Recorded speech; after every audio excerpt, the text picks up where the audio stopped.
അയത്തുള്ള ഖൊമൈനിയുടെ പേരെടുത്ത് പറഞ്ഞിട്ടാണ് നെതന്യാഹു പറഞ്ഞിരിക്കുന്നത്, ഇസ്രായേലിനെ ആര് തകർക്കാൻ ശ്രമിച്ചാലും അവരെ തകർക്കും, ആര് ലക്ഷ്യം വെച്ചാലും ആ ലക്ഷ്യം തകർക്കുമെന്ന് ഇറാനിലെ ഖൊമൈനി അറിഞ്ഞിരിക്കണം. അതായത് ഈ സിനിമയിലെയൊക്കെ മാസ് ഡയലോഗ് പോലെയാണ് നെതന്യാഹു പറഞ്ഞിരിക്കുന്നത്. അതായത് ഇത് അവസാനമല്ല, ഈ യുദ്ധം ഇനിയും തുടരും. ഇസ്രായേലിനെ തകർക്കാൻ ഭൂമിയിൽ ആര് വിചാരിച്ചാലും നടക്കില്ല. ഈ യുദ്ധം അനിവാര്യമാണ്, യുദ്ധം ചെയ്തുകൊണ്ടേയിരിക്കും സ്വന്തം രാജ്യത്തെ സംരക്ഷിക്കാൻ. അതായത് ദൈവത്തിൻ്റെ ജനം എന്നുള്ള ആ ഒരു കോൺസെപ്റ്റ് ഉണ്ടല്ലോ, അതാണ് അദ്ദേഹം പറഞ്ഞു വയ്ക്കുന്നത്. അപ്പോൾ നെതന്യാഹു ആദ്യമായിട്ടാണ് ഖൊമൈനിയുടെ പേരെടുത്ത് പറഞ്ഞ് ഇത് പറയുന്നത്. മാസ് ഡയലോഗ് അടിക്കണം. അതായത് ഈ പറയുന്ന പോലെ അവിടെ ഭയങ്കര സ്ട്രെയിൻഡാണ് അങ്ങനെ. ഇപ്പോൾ ഈ യുദ്ധം തുടങ്ങിയതിനു ശേഷമാണ് അങ്ങനെ ഒന്ന് തെളിവുണ്ടായത്. ഇങ്ങനെ ഇതിനിടയിൽ തനി ജൂതന്റെ സ്വഭാവം കാണിച്ചിട്ടുണ്ട്. ഇങ്ങനെ ഇഷ്ടംപോലെ കാശൊക്കെ ഉണ്ടാക്കിയിട്ടുണ്ട്. ഇടയ്ക്ക് അഴിമതി ആരോപണങ്ങളൊക്കെ ഭയങ്കര ആരോപണമുണ്ട്, അധികാര ദുർവിനിയോഗമുണ്ട്, ഒരുപാട് പ്രശ്നങ്ങളുണ്ട്. മൊത്തം നാട്ടുകാർ ഇയാളെ തല്ലിക്കൊള്ളുന്ന അവസ്ഥയായിരുന്നു. അപ്പോഴാണ് യുദ്ധം. പക്ഷെ അയാൾ ഗുണമെന്ന് വെച്ചാൽ ഗുണവും ദോഷവും അവിടെ അവിടുത്തെ ഒരു വല്ലാത്ത തരം ഡെമോക്രസിയാണ്. കാരണം അവിടെ നിങ്ങൾക്ക് ചെറിയ ശതമാനം വോട്ടാണെങ്കിൽ പോലും നിങ്ങൾക്ക് സീറ്റൊക്കെ കിട്ടും പാർലമെൻറ്റിൽ. ഇവിടുത്തെ പോലെയുള്ള സിസ്റ്റമല്ല. അപ്പോൾ അതുകൊണ്ട് അവിടെ എപ്പോഴും ഈ ആടിക്കളിക്കുന്ന മന്ത്രിസഭകൾ വരും. അപ്പോൾ അതിൽ ഇങ്ങനെ കഴിഞ്ഞ തവണ അങ്ങനെയാണ് അധികാരം നഷ്ടപ്പെട്ടത്. പക്ഷേ ഇങ്ങനെയൊക്കെ അധികാരം നഷ്ടപ്പെടാനും പാരമായിട്ട് വരുന്ന ആളുകൾ ഇങ്ങനെയുടെ കാര്യമല്ല. ഇത്തവണ ഇങ്ങനെ അധികാരത്തിൽ വന്നപ്പോഴാണ് ഈ പ്രശ്നങ്ങൾ മൊത്തം. അതുകൊണ്ടാണ് ഈ പ്രശ്നങ്ങൾ ഇങ്ങേരും കൂടി സഹായിച്ചുണ്ടാക്കിയ പ്രശ്നമാണ്. പക്ഷെ ഇങ്ങേർക്ക് അത് വലിയ അജണ്ടയാണ് ഇങ്ങേരിപ്പോൾ നടപ്പിലായിക്കൊണ്ടിരിക്കുന്നത്. പിന്നെ അവിടെ ഇസ്രായേൽ വലിയ രീതിയിൽ ഒന്നും അവരെ ബാധിച്ചിട്ടില്ല. അവിടെ ലൈഫൊക്കെ ഏതാണ്ട് ദൈനംദിനം എന്നാൽ ആദ്യത്തെ ഒരു വേവ് ഉണ്ടാക്കിയൊരു അമ്പരപ്പ് ഇസ്രായേലുണ്ടായിരുന്നുള്ളൂ.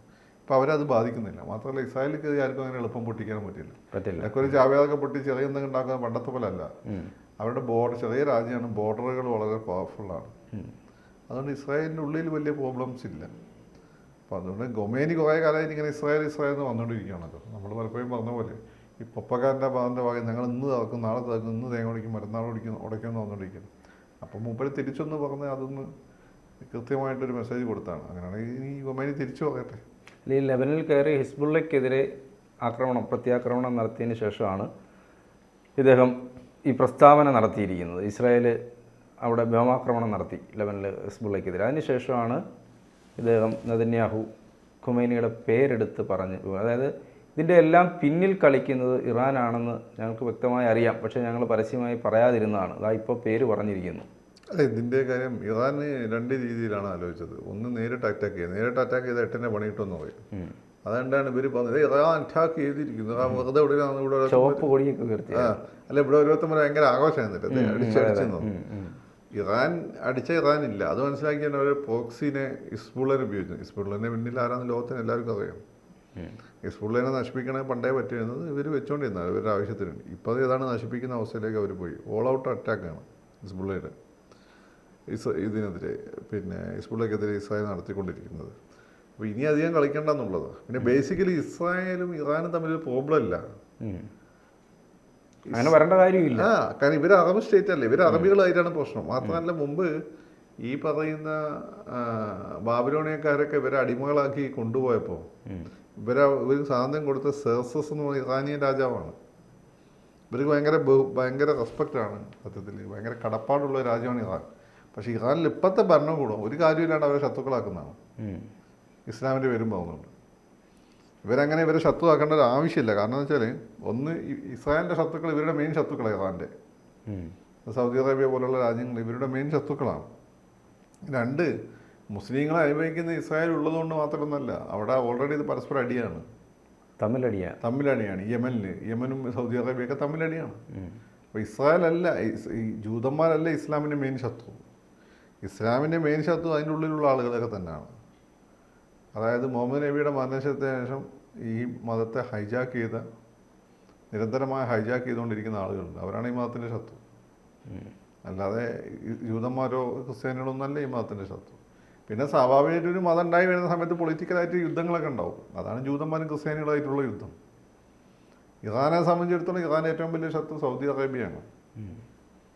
അല്ലാതെ ഇറാൻ്റെ പ്രധാനപ്പെട്ട ശത്രു ഇവരല്ല. അതുകൊണ്ടാണ് ഇറാൻ ഇങ്ങനെ ഇവരുമായിട്ട് ഇറാൻ ഇസ്ലാമിസം തലക്ക് പിടിച്ചു.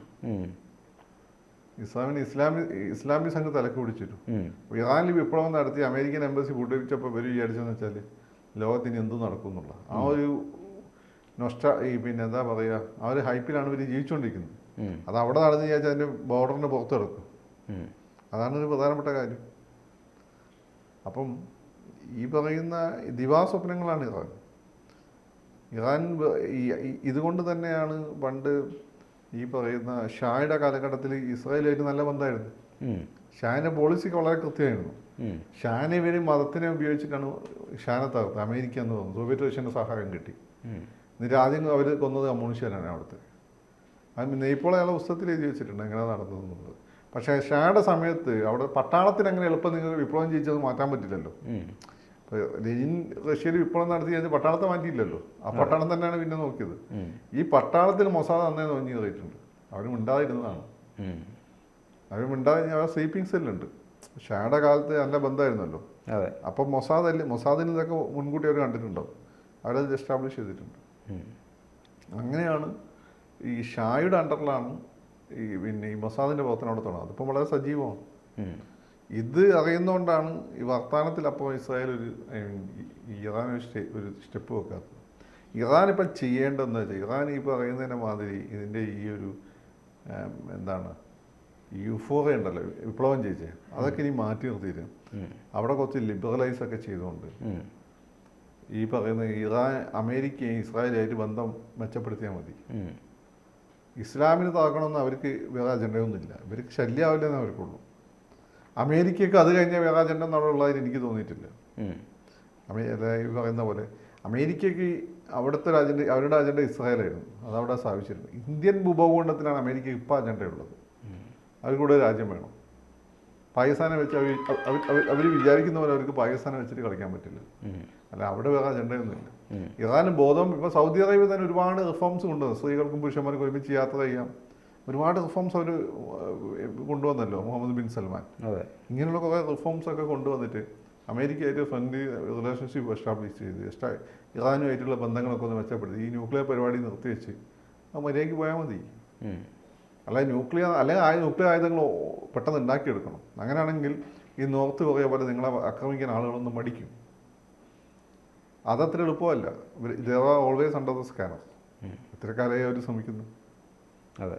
അപ്പം അതിൽ നല്ലത് അവിടുത്തെ നാട്ടുകാർക്കും ഇവർക്കൊക്കെ നല്ലത്. മാത്രമല്ല ഇവർക്ക് സുന്നികളുമായിട്ട് ഒത്തുപോകാൻ പറ്റില്ല.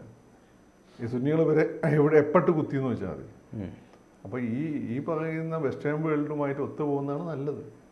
ഇല്ലെങ്കിൽ ഈ പറയുന്ന പോലെ ചോദിച്ചു മേടിക്കുന്ന പണി വരും.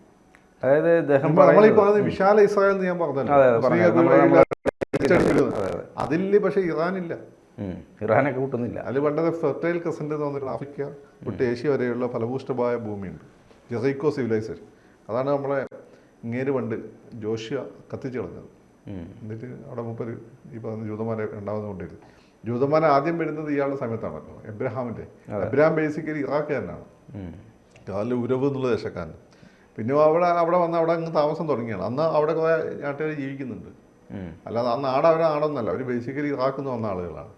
അപ്പം കട്ടപ്പനയിൽ പോയ ആളുകൾ വന്ന് തിരുവനന്തപുരത്ത് താമസിച്ച് കുറച്ച് നേരം അവർ ഡൽഹിയിൽ പോയി താമസിച്ചു. പിന്നെ തിരിച്ചു വന്ന് ഞങ്ങളുടെ നാടാന്ന് പറയുന്ന പോലെയാണ്. ഇതിപ്പോൾ കണ്ടവൻ്റെ ഭൂമിക്ക് താമസിക്കാൻ ഈ ജൂതന്മാരാണ് താമസിച്ചത്. അവരുടെ ദൈവം പറഞ്ഞിട്ടുണ്ടെന്ന് തോന്നുന്നു. അങ്ങനെയാണല്ലോ പലരും പറയുന്നത്. പിന്നെ ഈ കണ്ടവൻ്റെ ഭൂമി വേറെ കയറി താമസിക്കുന്നുണ്ടെങ്കിൽ തന്നെ 2000 വർഷം അവരെ ഏരിയയിൽ ഉണ്ടായിരുന്നില്ല. വേറെ അവരെ അടിച്ചൊടിച്ചാണ്. അപ്പം അതുവരെ അവിടെ ഇവരുടെ അണ്ടറിൽ പിന്നെ കഷ്ടപ്പെട്ട് ജീവിച്ചിരുന്ന ആ നാട്ടുകാരായ ആളുകൾ അവർ ശക്തമായിട്ട് തിരിച്ചടിച്ച് അവരുടെ രാജ്യം സ്ഥാപിച്ചു. സാഹചര്യം കിട്ടിയപ്പോൾ ഇതൊക്കെയാണ് അവിടെ സംഭവിച്ചിട്ടുള്ളത് ആ ഏരിയയിലുള്ളത്. നമ്മൾ വിചാരിക്കുന്ന പോലെ ഇസ്രായേലുകാർ എല്ലായിടത്തും അവിടെ ഉണ്ടായിരുന്നില്ല. ഇബ്രാഹിം നബി എന്ന് ഞങ്ങൾ പറയുന്ന നമ്മുടെയും പിതാവാണ്. എബ്രഹാം എന്ന് ക്രിസ്ത്യാനികളും ജൂതന്മാരും പറയും. ഇദ്ദേഹം ഇറാഖുകാരനാണ്. അതാണ് അതിൻ്റെ ചരിത്രം.